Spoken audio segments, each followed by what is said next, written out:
اعوذ باللہ من الشیطان الرجیم بسم اللہ الرحمن الرحیم۔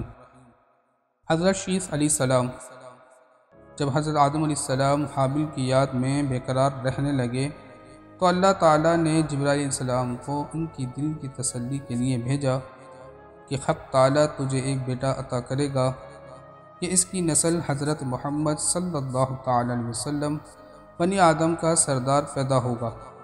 چنانچہ حابل کے مرنے کے 5 سال بعد حضرت شیث علیہ السلام پیدا ہوئے، جو شکل و صورت اور سیرت میں حضرت آدم علیہ السلام کے مشابہ تھے، اور تمام اولاد میں سے حضرت آدم علیہ السلام کے نزدیک پسندیدہ تھے۔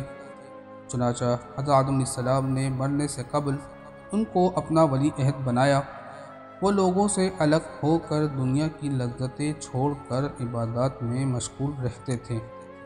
حضرت شیث علیہ السلام کے زمانے میں بنی آدم 2 قسم کے تھے، بعض حضرت شیث علیہ السلام کی اطاعت کرتے اور بعض قابل کی اولاد کے فرمانبردار تھے۔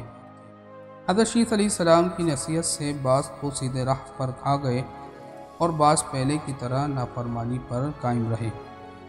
جب 112 برس کے ہوئے تو روح جسم مبارک سے پرواز کر کے عرش معلیٰ جا پہنچی۔ وآخر دعوانا ان الحمد للہ رب العالمین۔